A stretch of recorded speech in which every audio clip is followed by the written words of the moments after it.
Hey guys.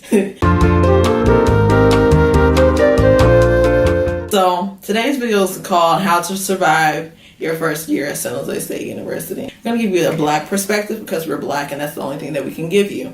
And we're going to start with you. All right.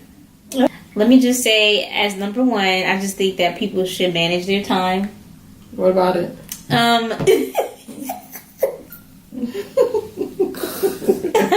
I think it's important to manage your time because as a college student, like you have to, a certain time you have to be in class.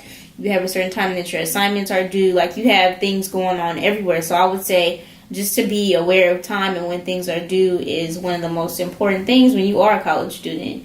I mean, sometimes we do procrastinate and life happens. However, when it comes to school and academics, I just feel like managing your time will be helpful for you. So even if you just organize it a little bit better, like you don't have to be perfect. Like, oh, I got this due at 1:30. I got this going on. Like it doesn't have to be perfect and down to science. But I just think people should just be more aware of their time. If you can't manage your time, just be aware of it at least. Okay, so my first one is C's get degrees, but so do A's. Yes, they tell you C's get degrees. That's awesome. That's great. But if you are actually trying to get like a summa cum laude or magna cum laude, one of those, C's don't help that. So you should get something higher than that. Not only that, you should try to reach your maximum potential. Don't just pass your classes for the sake of passing your classes, because what are you actually learning if you're just passing the classes? Yes, if you're doing bad, do better. But if you know that you can pass the class, like an English class, and you know that you can write, get the A. If you know you're good at math, get the A. If you're good with certain skills and you know that you can pass that class, get that A. Don't just sit in class and fall asleep like some of us do. I've done it several times. And next for mine, I have get involved. And I don't think that because when it comes to like being in college, like I think that sometimes it's kind of good to be somewhere where you feel that you're comfortable, not somewhere where you feel like you can't really. We don't really mix with a certain type of people, but I think that at certain schools they have different clubs and organizations that you might be able to feel comfortable enough in. So I would say, depending on your level of comfort, if you can find like a club or organization that you might be involved in, I think it would be helpful in order to help you survive school, potentially. But I mean, it's not always, recommended, but I think it would be helpful. I got involved, but that's what you're looking at me. To your point, though, I would say here, well, I guess it could be for anybody, but you don't have to be involved in the orgs. There's other things that you can do across campus to make you involved. You can get involved in like nonprofit. There's a lot of nonprofit-esque type things around here. You can just do random stuff like feed homeless. People always feed the homeless around here. Or you can do like those little packets where you give them like blankets and like stuff for the winter because it gets really, really cold out here. You can do things, ways to be involved or to impact without being in an organization. So mine is make the money, don't let it make you. So with that is, yes, college is expensive. So a lot of people here, they work. I didn't work. I took out loans, which was probably not a good thing on my part. But I know a lot of people who had, what is it called? Work study. So a lot of people worked. They worked in food. They worked within departments for universities, athletic center, anything that they can get involved in where they can get a check. People did it in order to help pay for their schooling.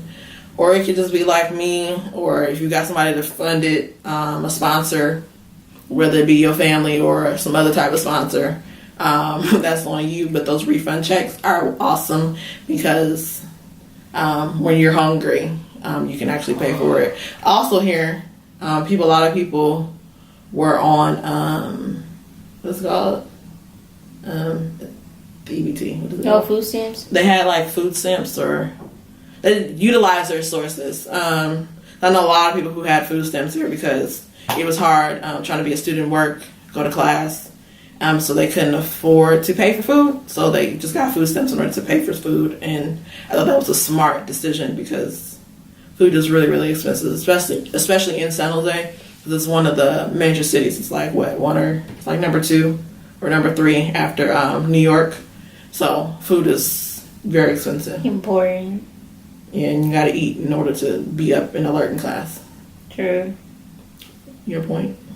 My point? Mm-hmm.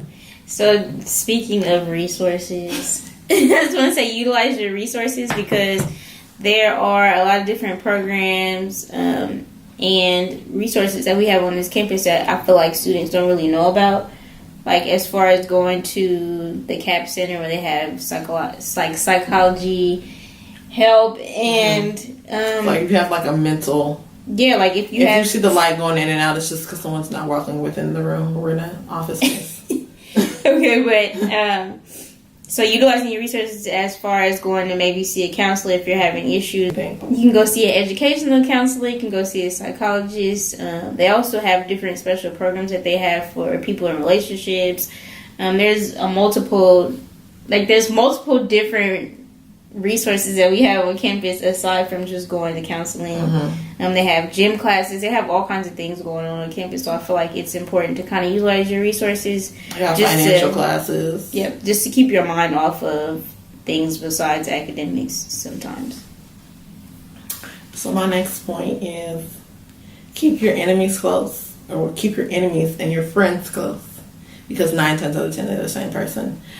I would say, as a general thing, it's always good to keep people who you may not align with close. I'll say align with, not like somebody that you dislike, somebody who you just don't mesh well with. Close in the sense of, because they're going to try to keep you close, especially if you're useful. So utilize them. Go back to your resources. Utilize them as a resource if they're important, because you're only as good as the people that you know. That's just a rule of thumb when it comes to higher education. So I would keep them close in the sense of, because you never know what people are doing or saying or thinking. So you want to keep people close so that you know what people are doing and saying and thinking at all times, so that you don't get stuck in situations that you don't really necessarily want to be in, or you don't get backdoored or sideswiped or what other negative thing when it comes to friendships or building relationships with people, not necessarily intimate relationships, but platonic relationships with people, because people are shady. And that's just not me speaking from experience. It's just how college goes. Because when people come here, they think like, and I didn't start as a freshman. I started as a transfer student, so my perspective is much different from hers. But from what I understand, when freshmen come here, they and they think that the people that they met in orientation is going to be the ace boon coon for the all 4 years, and that's not how it goes. Also, the people that they meet, like their roommates, are going to be ace boon coons with their roommate, and they come to find out 2 months later that the roommate got psychological issues, and not like for play, but for real. And like putting like different things in your food, or touching your things when they shouldn't be, or lying and saying that you did things to them in order to get you out. Like, it gets real in college, and people take those situations for granted and think that, whatever.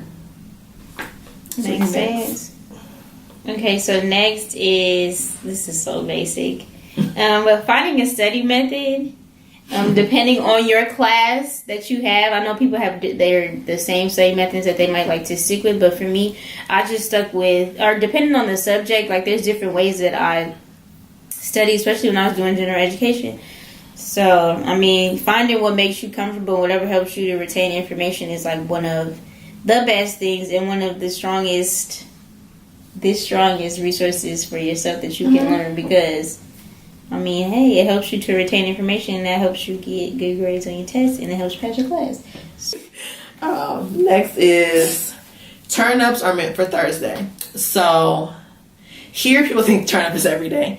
Turn-up is only meant for Thursdays if you're under 21, because the school Monday through Thursday. So once Thursday hits, people pretty much don't have class on Friday, so you can start from Thursday and go to Sunday. Sunday's like your recoup day. That wasn't my case. I didn't turn up, but if you're, over 21, turn-ups are usually on Tuesday because it's Taco Tuesday or $2 Tuesday, which is now $3 Tuesday. So I've heard. You may get away with that, but you need to make sure that your classes are late because you get stuck with a 9 a.m. Turning up during the week is not meant for you. So I would say reserve it for Thursday because Thursday, nobody has class on Friday. At all. I mean, there may be one person, but that's okay. They'll be fine missing that Thursday turn up. Me? All right. So for my final one, it's don't be shy. And why I say don't be shy is because when I first came to college and San Jose State, as a freshman, I was the shyest person on earth. I'm still kind of shy somewhat to a certain extent, but I just feel like when I first came here, I didn't know who anybody was. When I came from home, I had the biggest group of friends ever, and so I didn't care about getting to know anybody when I got to college. I seen people everywhere. I seen black people everywhere. I seen black students, but it was just I feel like I couldn't, for some reason, I couldn't gravitate towards another group of people. So I was shy. I didn't want to get to know anybody, and I feel like I missed out on a lot of things as a freshman, personally. So I just feel like. Look, that wasn't my experience. Being shy might have been the key. that wasn't my experience. I'm shy by nature, but people just gravitate towards me. I guess it's something about my aura, my spirit. People just gravitate towards me. That's just it. It worked in my favor being shy. So my last one is sharing isn't caring. And this is just not food. Because, food, I'm very stingy when it comes to my food, clearly, because I'm fat. But sharing isn't caring in the sense of everything. A lot of people here share everything. Stop sharing your secrets with people. Don't share your food because people get comfortable. Don't stop sharing so much of your space because I'm one of those people who likes my space is my bubble. And only selected people can penetrate that bubble. And space is very limited here and it should be sacred. So that's just my personal thing about space. But food, people get comfortable. Your stuff, people get comfortable with roommates. So many horror stories about people's roommates getting comfortable and using their stuff after they gave them permission to use it once. The people that you're dating, that is not a sharing thing. That's not okay. That's how diseases get spread. That's all you got? That's all I got? Yep. That's it. That's it. You can like it. You can comment maybe. Subscribe to her channel as well. I mean, you can subscribe. If you want more videos like this, you can comment and say that. And if you get a chance, please check out my channel, Life with Shellise. And like, comment, subscribe on my videos. And yeah.